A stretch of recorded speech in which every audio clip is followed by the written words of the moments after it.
đây sản ye tại bỏ nó chuiเลยbỏ nó chuiเลยcho nó cái này tàu biển phun này sẽ bách sẽ thổi tay tắp nó chuiเลยthôi nha tắp chứ thổi chứ mi tắp ở trong tay là pháp cái tàn ye tại thổi tay tụi mình tắp này ok nó lại xin ô nha nó ở trong yêu bỏ xì bỏ thuê lời quá bỏ trên đi qua thọ dọn cái há mình đều cho là pháp cái này hú tấp quang gì này thuê lời mẹ tấp quang thuê lời mình yêu cái sản业cho chịu cái này liệu dàn đom sẽ tại tụi mình quảng dàn đom sẽ tụi mình quảng hóa là phạm phú bông thì có con cái này hú bông quá giờ đom sẽ là tụi mình quảng này hay sản业siêu tệ hết trên này rồi tệ hết trên này rồi táp giàu thứ là pháp táp xăm như này chấm bát rồi tắm gì nghe nó sò mà xăm như điều giang nói sò mà thiếu rồi mà dùn nó giang hỏi sao mà dùn rồi nếu mà dùn này thô mình nó lại xin ô lại xin xăm ô nó phải on nha bài chẳng ra cái đảng mía với biển rồi nhé giờ mai trồng điện thang yo trồng điện thang câu này bằng cái trồng điện thang cơ mai y trồng điện như này phu mai bê trồng như nó phu này cái gì ha bê trồng như này hoa của nhiều mai phu trồng nhiều hoa phu em phu này mai y trồng nhiều hoa phu để trồng điện này thang tiền lò mà cái ô thang nhiều và trồng điện này nên chỉ dùng đô nhé cấp gì dạo đời lô tam bên điểm kém nóng bằng lại xin ô mấy quả phun phun chia tay hi what's your name Helena all right you riding your My bike. big bike Yeah. all right okay have fun don't go too fast don't fall okay Okay. all right okay good go back yeah nó có miền hòa và có nì hiu nha nó có chuyện hòa hả I see để nhà nhớ cho lớp thở ok little bit more yeah okay that's good right there yeah thank you that's good yeah nhám thank you vừa cho cái này tập tiền liệu vừa mình quảng này chứ vừa tập chán đồ chán mẹ lấy rồi vừa mình vừa to chứ mình quảng ok này chứ giờ vừa sẽ cho luôn vừa sẽ cho vừa em nói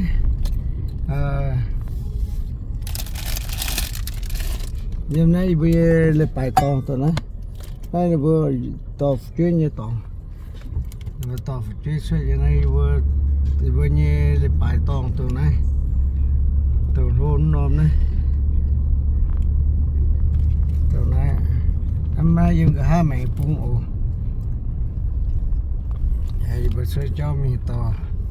là pháp mi quảng hóa cái này hú bông rồi bao nhiêu là pháp bông đó tại vì đâu chỉ trên vừa can chế tay mà ô sợi chế tay ô mà gặp bọn ha nó ô lại xin ô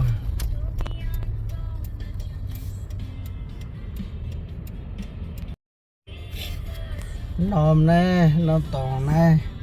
bên này bao nhiêu vừa hiểu vừa miền hòa bắt đầu hiểu như họ tòng bên này vừa hiểu college nó tụng này thì về họ tụng nó phải tại tụng ru như họ tụng rồi này với em buồn muốn nghe college tụng này với tổ chốt đó là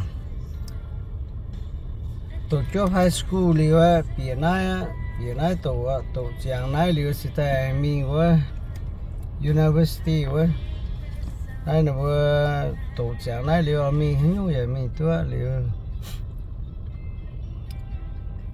mai xin nhiều tổ chức mình lại xin nhiều vừa tôi có một tổ này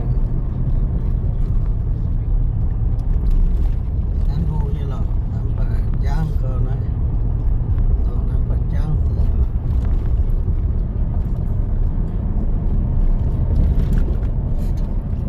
vô quần mũ người nó mũ của ta chúng này mà nó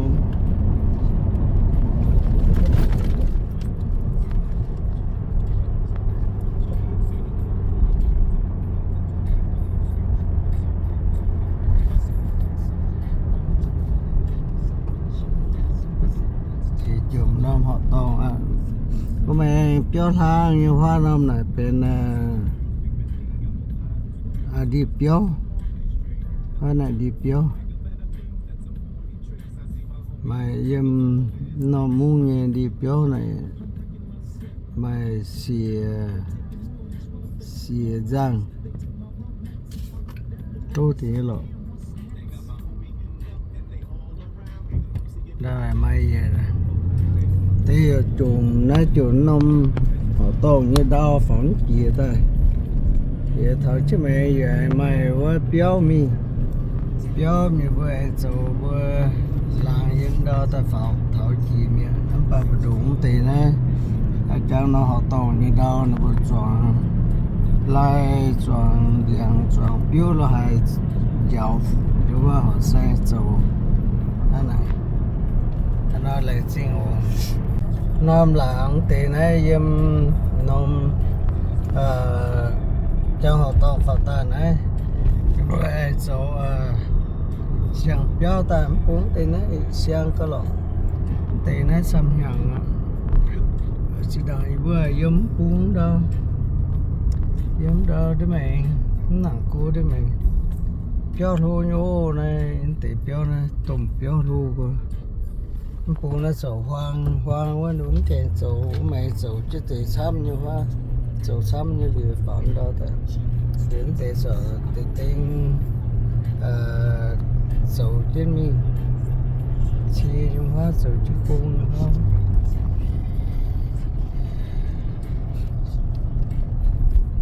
chia được với tay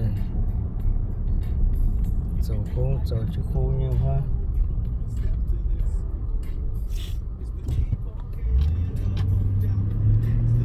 thì hoa nó vừa dầu gì béo là dầu béo phải là gì ôi là khung gì đâu này là khung cái dầu chứ ta vẫn cái thằng ấy thì dầu chứ ta là mày đuôi rồi như gì mà đuôi rồi thì vô hoa bung dầu chú hoa bung tay thành cái thằng thì này béo thô như tôm béo hồng bùi béo trùng bùi như bùa nôm bùm có hai nó đó chứ mày mà nó họ to chứ mày quá cũng nói tên mà nó họ to kia này cái này họ to này rồi hô đi nó high school họ to rồi high school rồi để trên pin yếm như toàn đấy để nó trên pin yếm vừa mày béo lùn mày đau lùn mày đau chán dùng mà dùng ngon đó hay là vừa trên nắm của nó pin trên pin béo cũng là vừa để dầu trên tay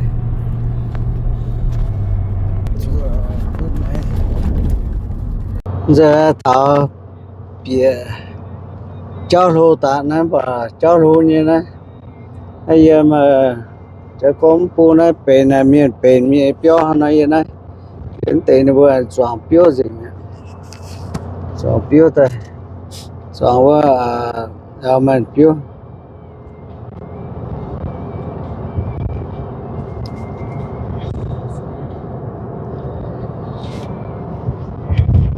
เดี๋ยวเราจ้างยังไงเป็นเปียวหันนะยังไงเปียวมันจุยหลงป่านบัวเราจ้าง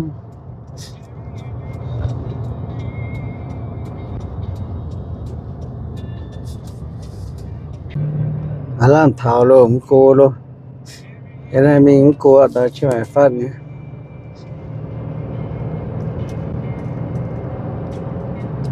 và bữa quảng là pháp này bữa tỏ chia thọ chứ mi thầu liềm chia giang liềm múa gà gàn giang dình lưu bữa tỏ là pháp mi tổ quảng tôi mi tổ quảng dình lưu anh ta gang tay gì ở mày pu tay giang lưu bữa tay mà cả đó chú bữa chỉ nhàn sẽ ta pun cháu nữa pun chỉ nhàn nữa sẽ ta suốt sáng nay ta pun này ta bữa quảng là pháp như tòng pun trai à mày bữa chia pun bữa thì bữa thô quảng bữa chú xin nữa bữa nhé yếm bê béo này bữa tay nom lên bài tay quảng dùng bữa tay thô táp trên này bữa là pháp thô này bữa tay thô bữa cần mà sắm ta nó bữa cần thô ta nói quảng hăng nó này bữa hai thì bữa thô bây giờ là tam xuống này bữa cần thô ta nói quảng thì trái ra là mà thế nhỉ chiệp pha chiệp đòn thế phèn sẽ đòn nó là trái ở đó vừa ta mai tòng quảng vừa chỗ tao mi quảng này vừa quảng là pháp như tòng này vừa to thách tiêu hô chiều á tao mi trên mi tao mi ngắn quảng ngắn gì cái đi ấy mà tao ấy trên ngắn chăm như gì mi lừa tiền thô ni mi đáp trên quyền trên mi tê bông nè chứ mày tê bông này là pháp bông chỉ đảng quảng này chỉ đảng tôi biết chỉ pha mua nữa quảng này điều ý trả này chỉ đảng quảng này bông bông này đi trả này suy chuẩn bông ta quảng bông này số đi mẹ số đi cô nhiều đi giờ như vừa biển này như vừa liều biển đó trồng thoát biển này như vừa liều biển này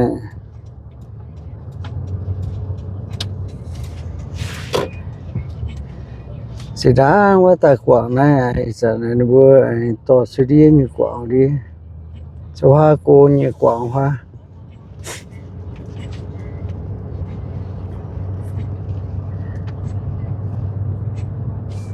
thế này nó vừa quảng tràng gì này liền nó vừa sen ni đuôi pháo mi nó sẽ ta bên bông nè quảng là vừa sẽ hiểu không là pháp bông nó là ta mày mà kiểu là gì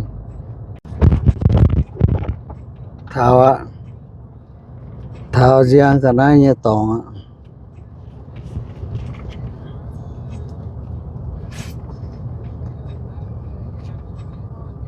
như này giang cả này như này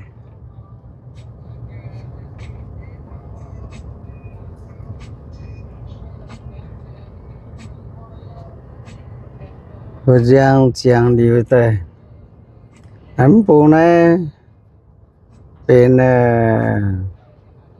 hùng cha thô tài quảng nghe tòng hùng cha anh bố này vừa cần tỏ tài như cái này tên non tòng như này tòng non biểu ông chị bông luôn rồi ông chị bông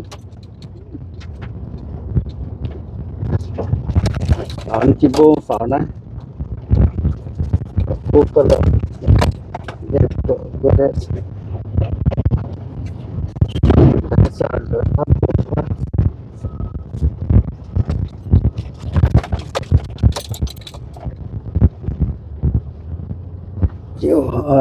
hỏng cả đi sẽ đi hỏng đi mà đi khoảng đông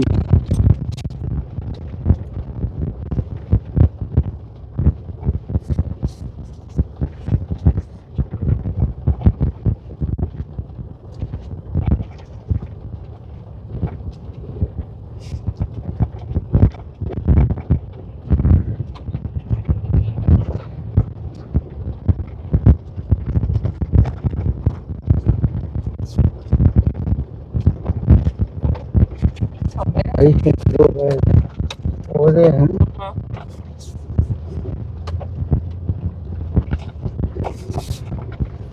làm trên đây phải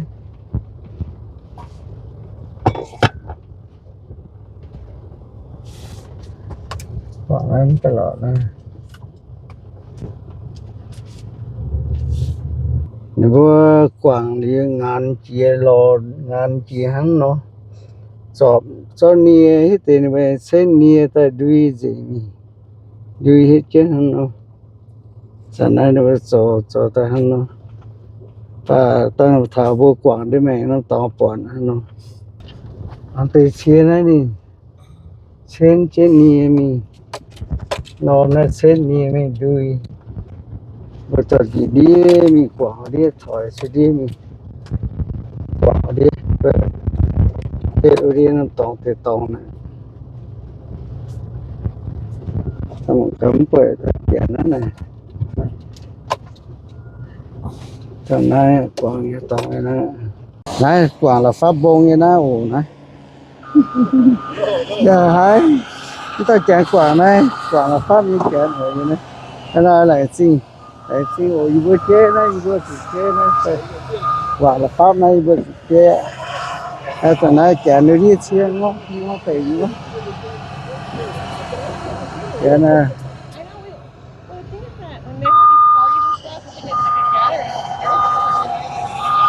quả nó đi tại nó vừa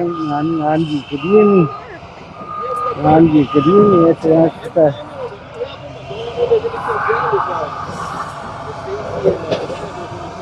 thì ta đúng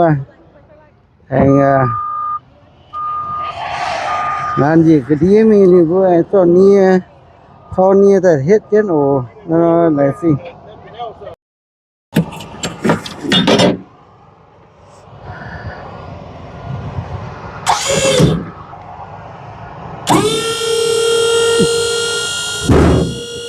ấy bơ tô quả ổ này tô quả này cô nó tô quả như bơ rồi xem tô quả đi phun đi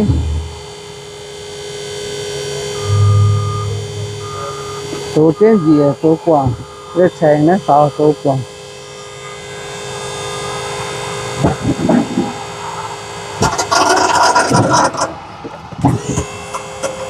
đây tô con được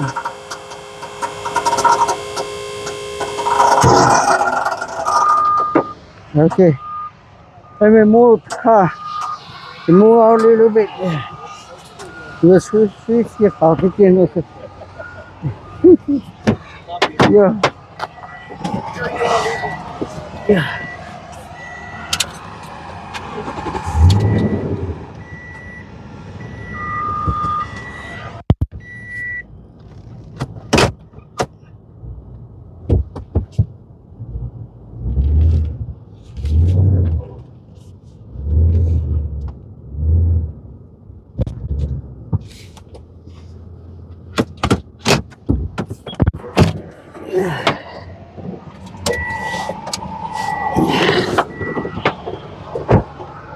ok ok rồi đi khu này gì à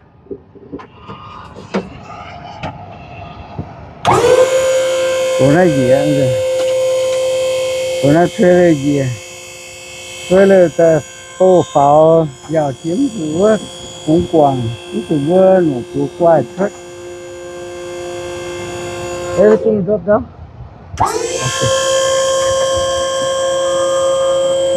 nó cũng gì à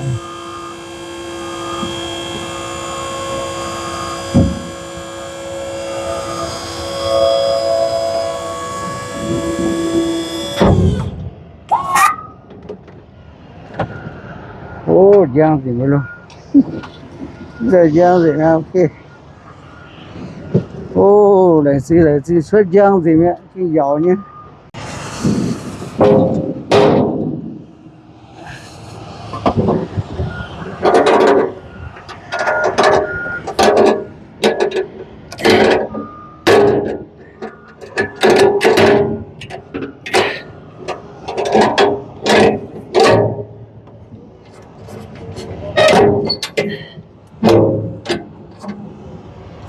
Ok, thank you. Giang rẻ rồi. Nó giang rẻ màu đi. Đi chia với tôm chia với nữa. Khó chứ đó lùi cái này. Ăn nó lùi cái mình. Nó lùi cái mình. Thế chả là quảng, nó hay là pháp quảng, nó quảng rồi gì đó. Lấy chi ô. Ibu mình á, ibu rùa nó chàng á. Lấy chi xăm ô. Ai ơn ô. Xuất cháu rùa nó ibu. Xuất cháu rùa nó, xuất trên đó chàng. Chàng thải, chàng lại cháu dường. Lại chỉ cháu dường nha mình.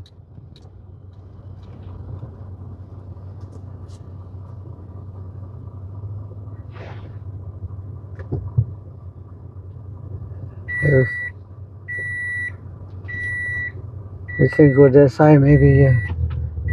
Yeah. Oh, wait for the car. We just follow him. Okay. Yeah.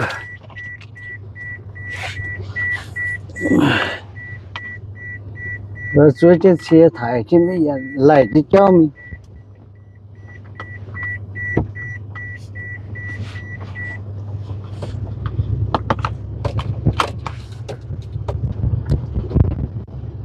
Tôi sẽ số cố dạo cô. Màn lại màn số. Thế mà nó rô nó chắc trên đầu. Trên tục đầu nó trên là pháp. Ngàn bông này còn là pháp bông là chỉ đàn nữa thôi, còn là pháp cái này quả sẽ ngắt quả gì mẹ trên nữa như đuôi ngàn là pháp trên đuôi như mình đuôi just là vào bên bông hăng nó sẽ xuống nó tập bên bông để nó được hăng số tay ní sản nó mới được cho chứ như vậy nè nó thôi như mình thôi như mình ngắt để thọ để ra tôi quả xi men vẫn để xi men để thọ